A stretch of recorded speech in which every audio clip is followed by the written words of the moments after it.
From the city of brotherly love, this is Shark Bite Biz with David Strausser.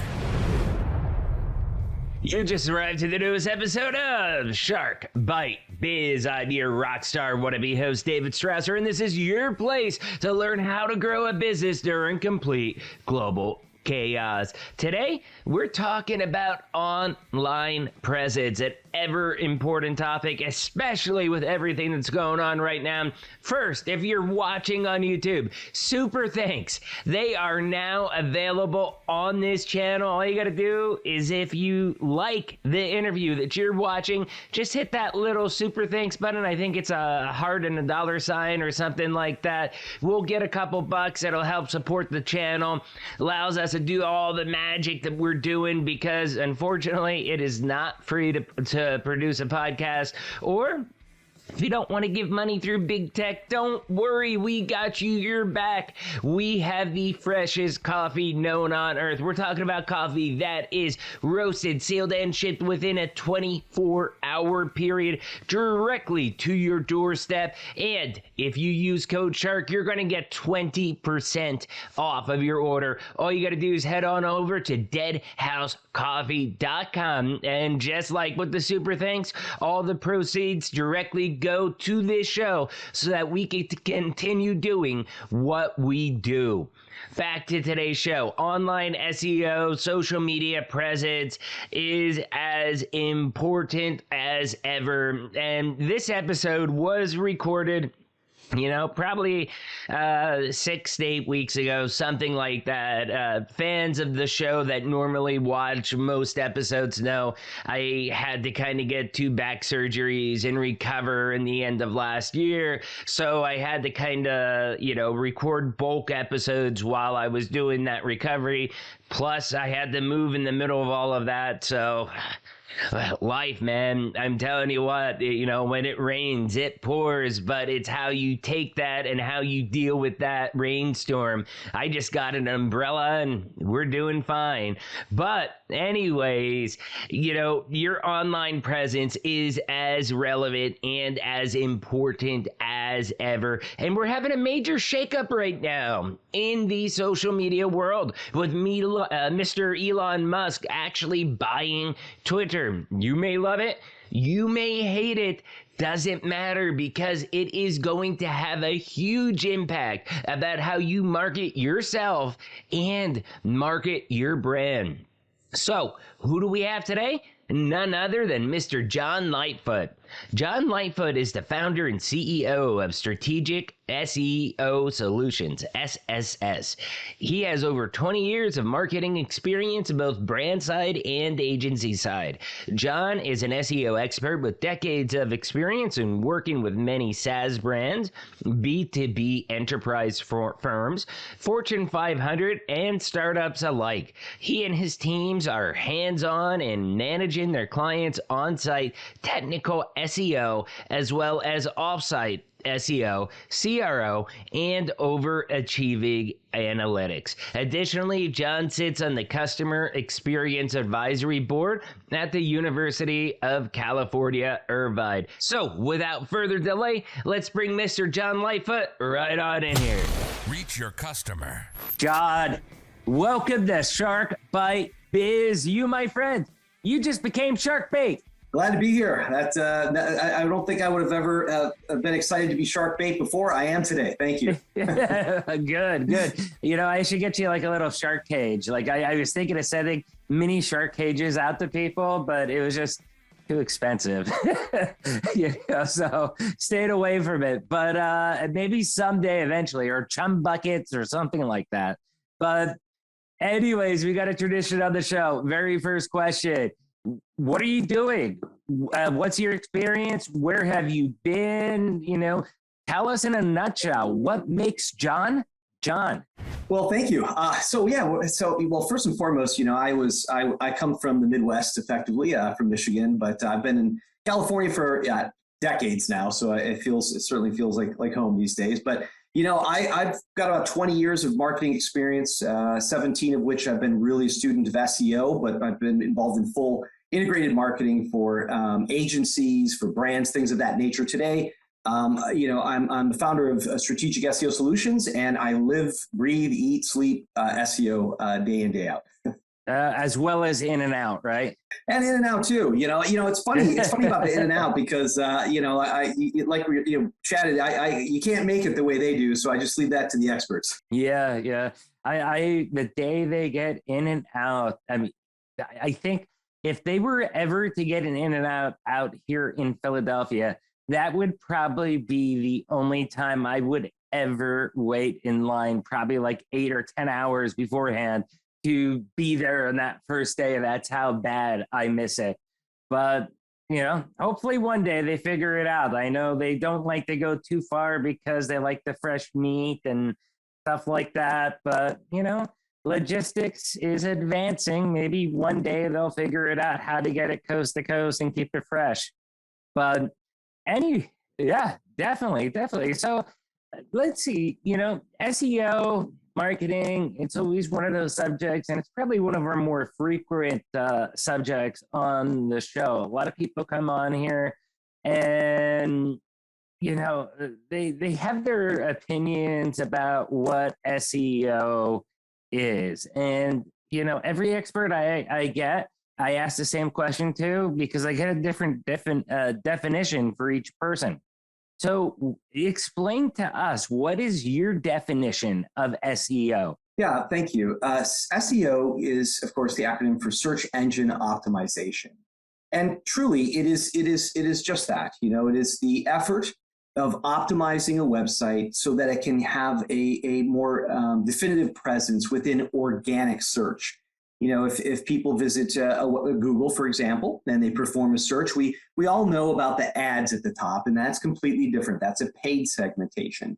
But beyond the ads, when there's those natural organic search engine results, what SEO does is helps websites to better rank and better populate those coveted spaces within organic search. Now, hasn't Google gotten a little bit goofy with their algorithm of late? Like, for example, I listen to a lot of podcasts because it inspires me on how to host and become a better host. I like to hear, what others are doing. It gives me ideas as far as how I can be better. And a lot of people, they'll use not necessarily just DuckDuckGo, but even now the Brave search engine.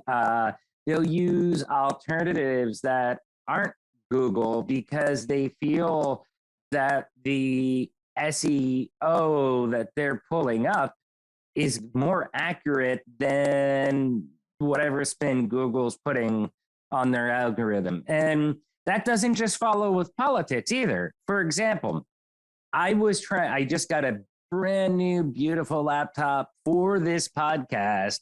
It's my first premium Asus laptop. Usually I go Lenovo, but this has 2 screens built in, and it was just so unique, and it had Thunderbolt 4, so I had to buy it. And I was trying to buy the extended warranty, okay?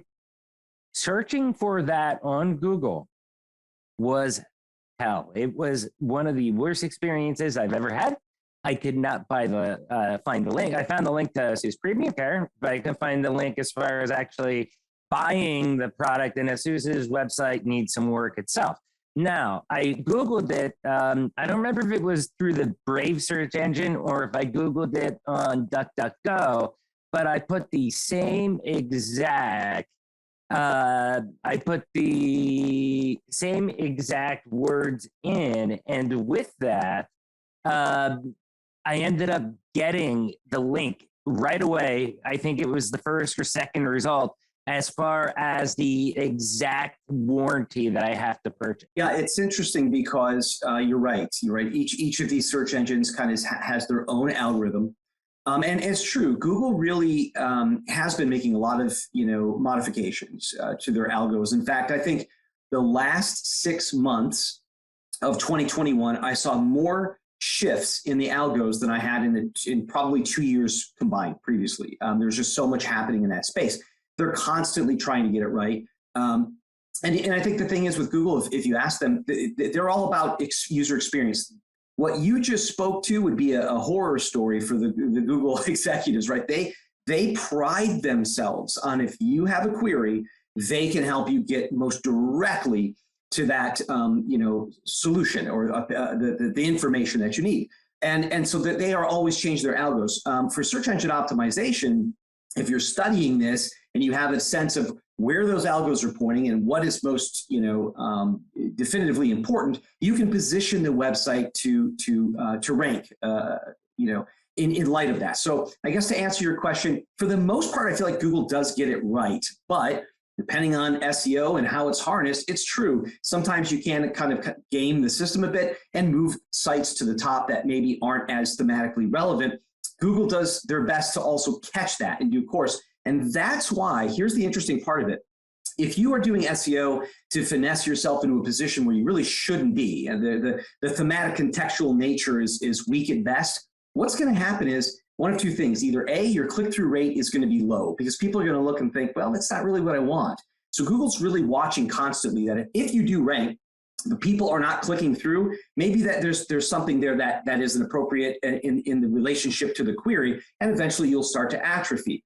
The second thing is maybe the meta information induces the click. So you show up, people click, they land on the site, and guess what? It's not relevant. Like you said, it wasn't what you were really looking for. So what happens? They bounce. And Google can see that too. So if you have an exceptionally high bounce rate or your time on site is really low, this starts to send quality signals back to Google, and then ultimately they're constantly finessing, therefore, in the search results so that they're getting the best. So, ranking top of Google, that's only half the battle. And it's funny because that's where everybody believes the war is won. It's being able to sustain those rankings.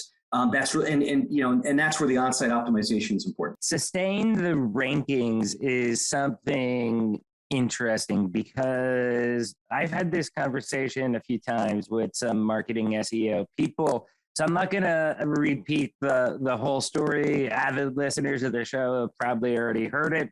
But my whole life, I always ranked David Strasser, the David Strasser. All of a sudden, out of nowhere, there becomes a Dr. David Strasser. And Dr. David Strasser that instantly gets the info pane, gets ranked number one. And even though I own davidstrasser.com, now I'm like on page 10 of Google, and it's like, hold on, wait a second, what's going on here? So now I own drdavidstrasser.com, and now I'm back to number one again on the search results.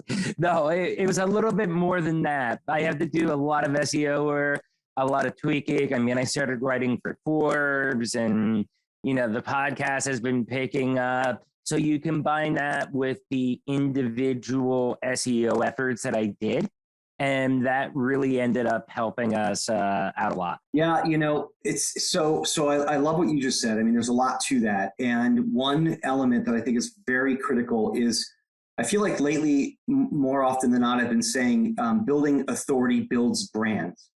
Now, what you were just speaking about was a personal brand, your own name. But if we kind of take that analogy a little bit further, we think about the same thing happens to companies all day long. They own a space and a competition comes in, and next thing they know, maybe they don't own that space anymore, and they see the atrophy and they're falling in the rankings, and you wonder why. And here's the interesting component about what you said. You said it was a doctor that kind of ended up taking that space. Yes. And then the remediation that you did through Forbes and different things, and that kind of helped you to regain that impression share in those rankings. All of that backs into authority. I also opened the office up exactly in his hometown where he's located.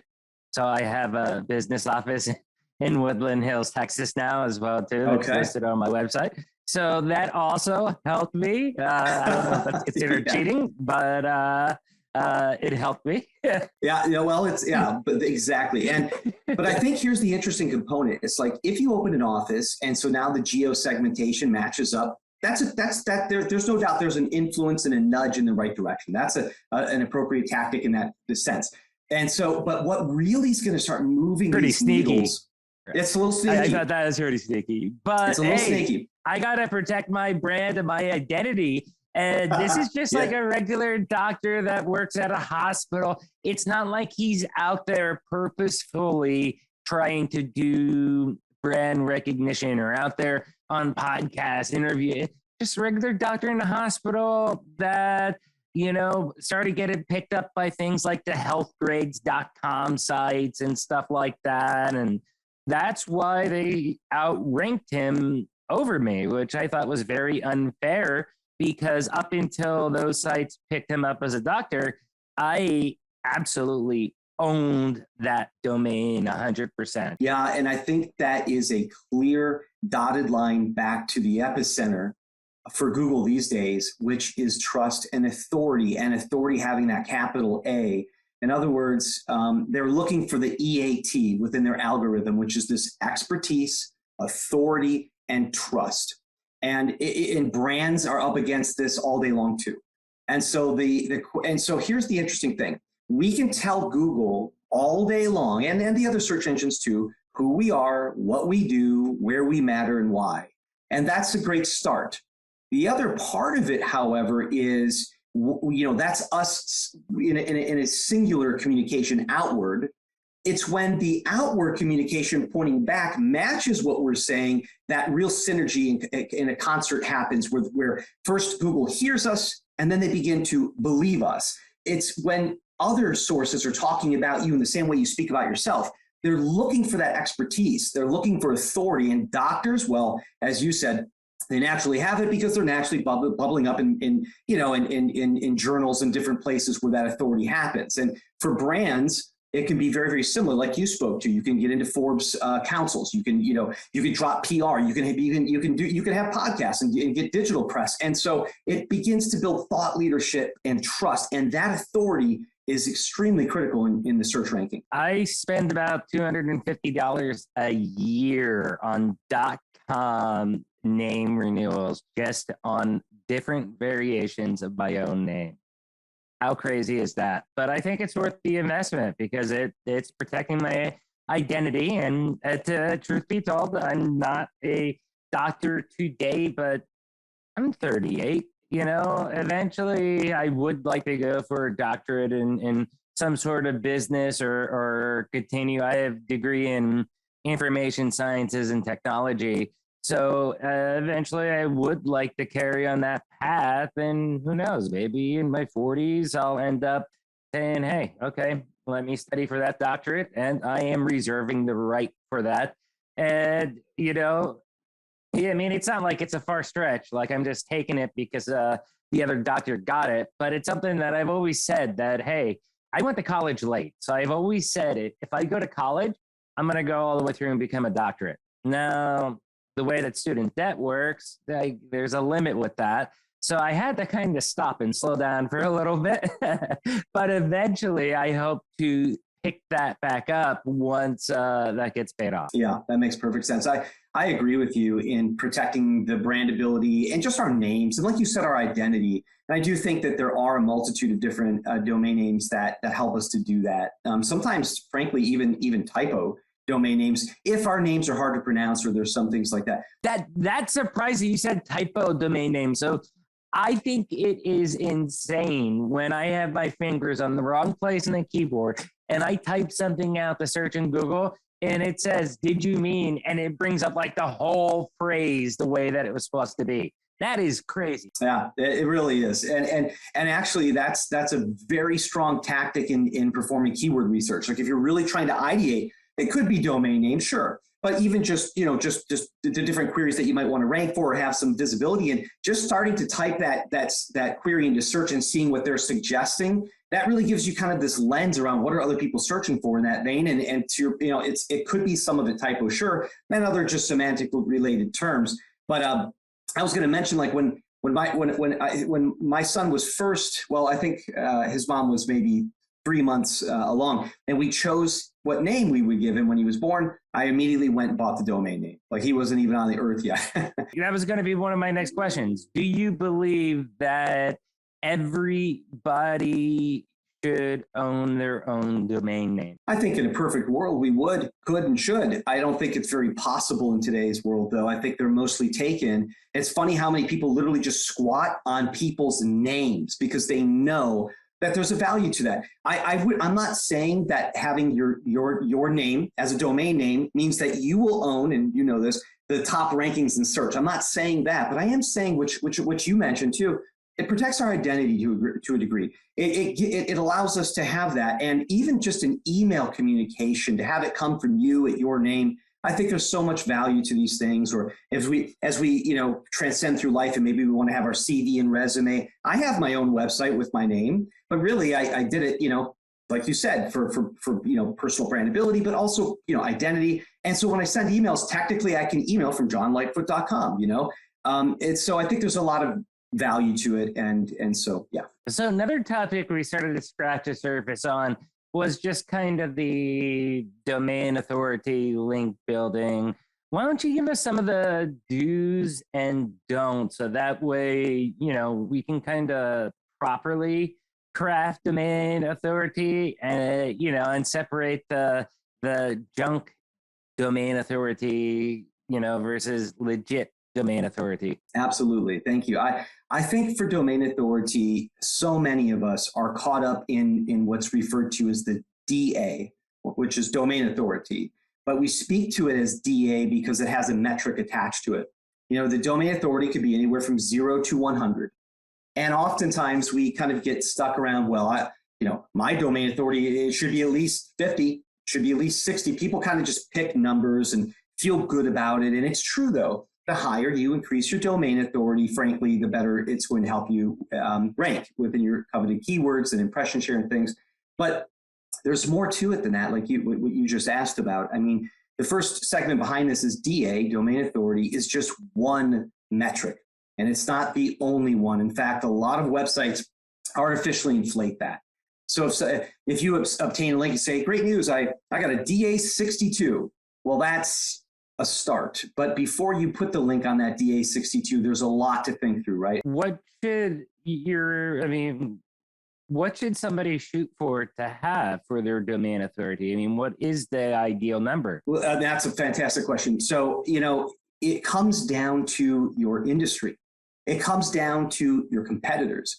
It comes down to if all things are created equal. And what I mean by that is, let's say you sell shoes, a specific type of running shoe even. And so you're wondering, what should my domain authority be so that I can have that trust and strength to propel myself in search? Well, what do your competitors have? Has anybody looked at that lately? And it changes. It's a living, breathing metric. So if you looked lately, so first thing first is, if the health of your website from an SEO perspective is good. It doesn't have to be perfect, but it's really good, right? Speed is great. The core web vitals look good. You have your SSL certificates and your alt data and metadata. Everything looks good from the SEO. SSL right there, HTTPS. I mean, that's something everybody should be using as a standard today. Absolutely. But when you start to look at your competitors, they're probably doing that too. The competitors will say, well, guess what? I have SSL, and your site speed is, on mobile is 62. Well, ours is 61 or 63 or 65. We're all right in that same area. So when things become equal, now start wondering, well, that's the on-site. What does off-site strength look like? What does your domain authority look like? And when you start running competitive analysis, I've seen competitors, and these are big companies, they're owning critical space in search, and their domain authorities in the high 30s, low 40s, that kind of thing. And now you start to have a barometer of where do you need to be? Where should you be in order to have that competitive nature? And I've seen other industries where, in fact, I was just looking at one last night, and the average domain authority was in the mid 60s, which is high. That's very high. Once you start penetrating the 50s and the 60s, moving that needle north there, it gets a lot harder. But you need to know that. So you have a target that you're kind of aiming for. Here's one last thing I want to say about it. It does not, so many people believe, well, wait a minute. Then that means I need to look at how many links do my competitors have. This is not a quantitative effort.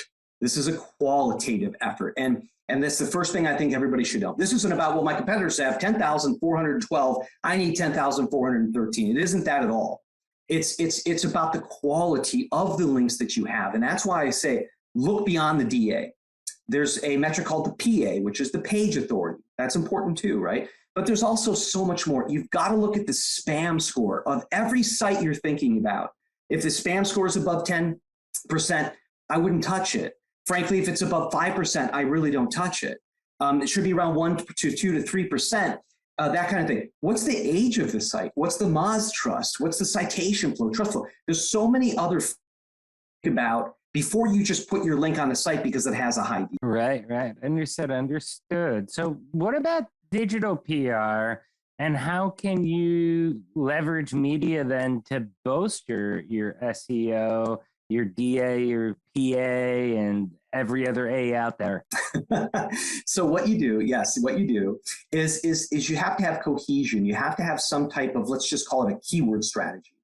I say that because when you start to leverage, PR, whether it's digital or traditional in its sense, ultimately what you're going to have is backlinks. You'll ultimately have a outlet talking about you, and when they do, they'll add a link to you.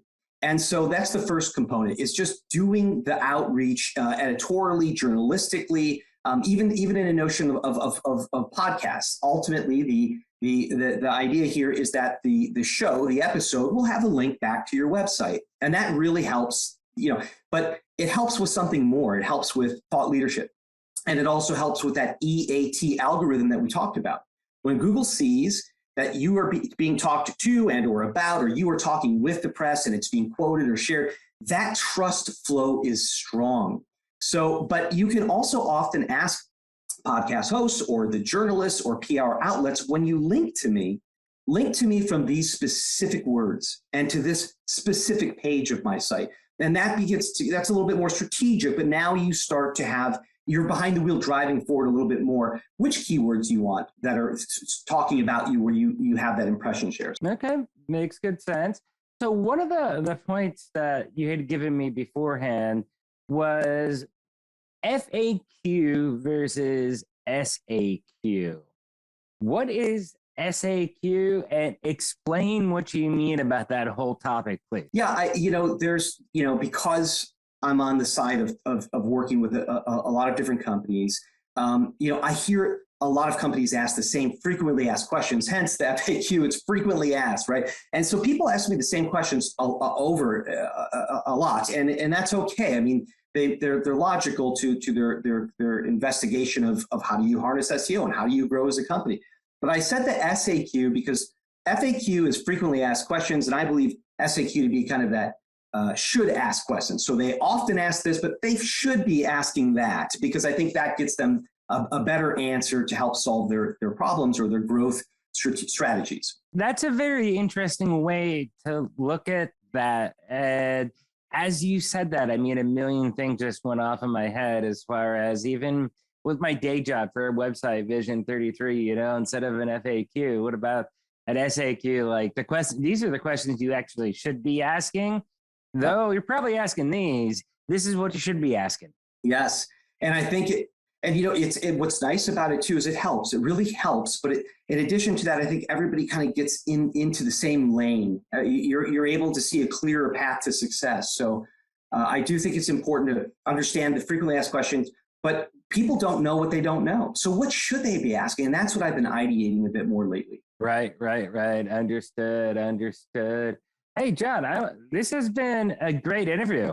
You have fun so far? I'm having a great time. Thank you. Wonderful questions. It's a pleasure. Yeah, no, I mean, this has been like really just learning about the domain authority, like you were just saying about the SAQs, the building the backlinks.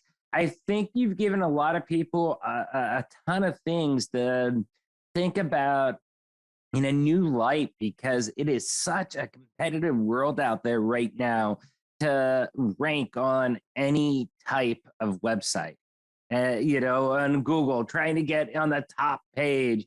I mean, it's hard, especially in your industry. It might be near impossible to do.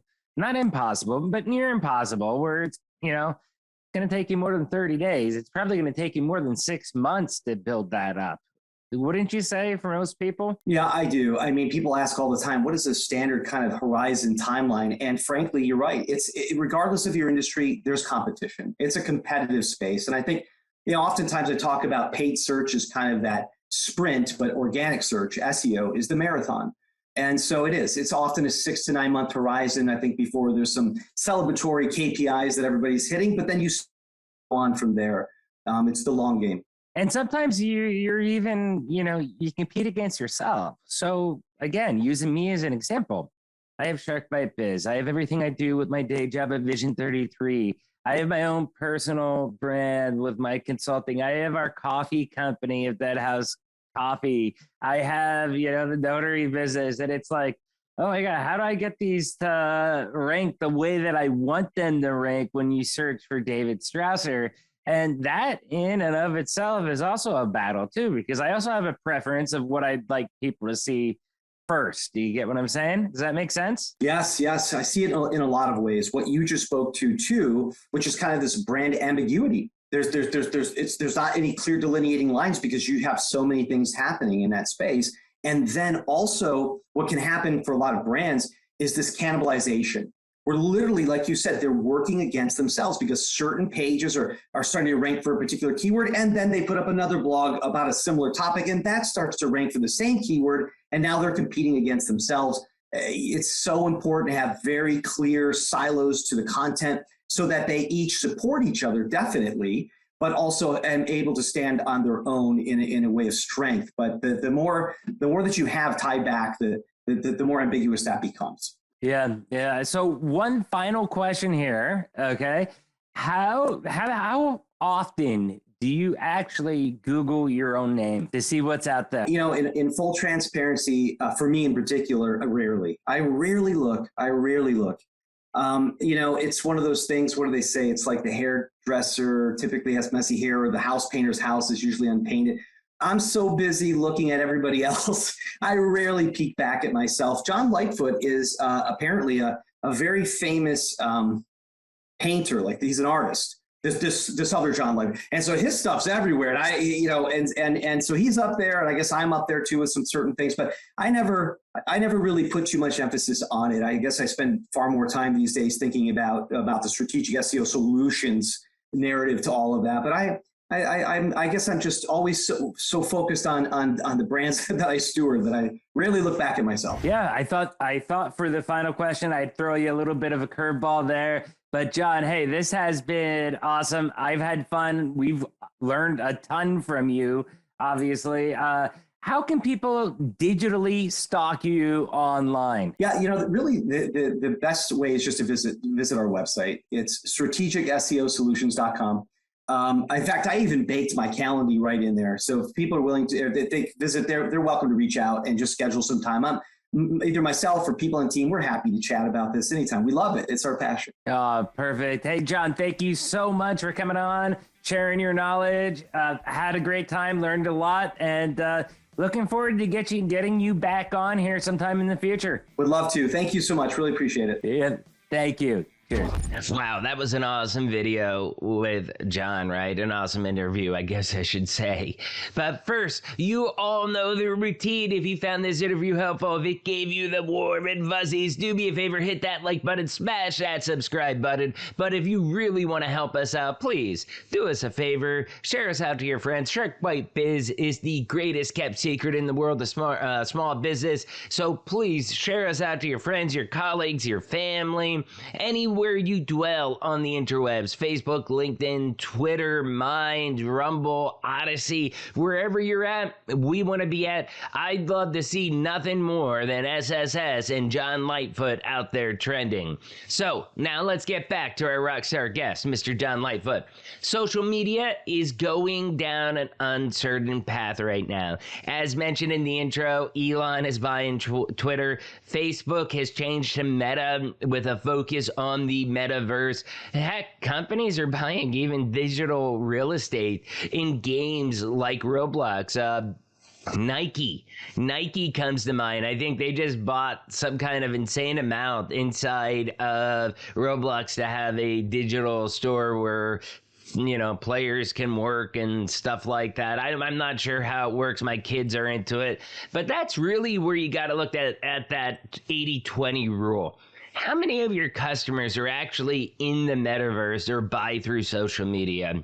Yeah, depending on what you do, it could be the perfect market for you. But compare that with the trusty, dusty domain authority that's been around since the invention of search engines, pretty much.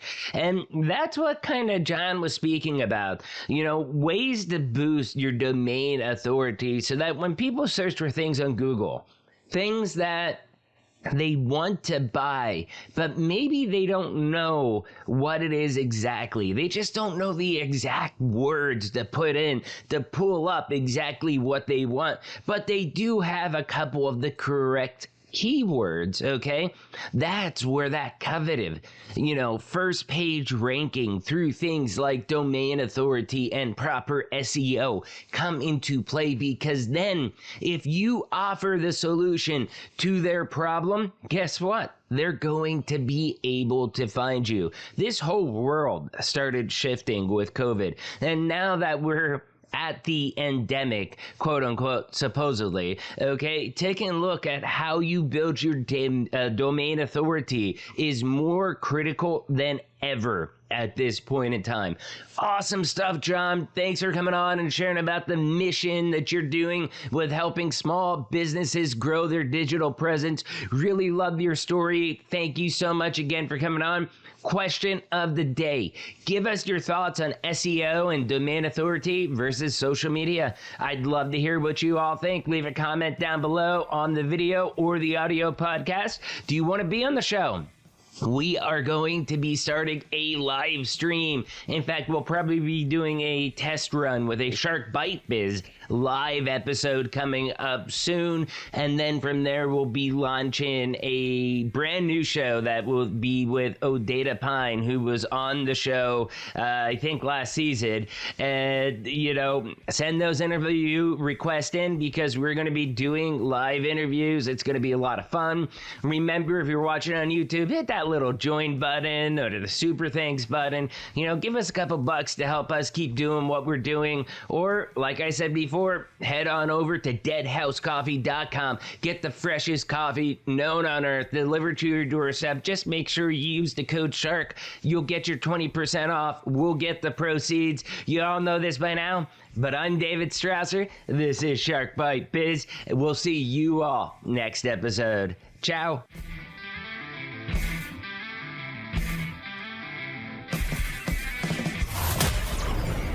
Thank you for listening to Shark Bite Biz. We hope you got some insightful info from this podcast. Be sure to subscribe to us through your favorite podcast app and visit us on the web at www.sharkbitebiz.com. How has business changed for you in the 20s? Email us at podcast@sharkbitebiz.com so you can join us and share your story.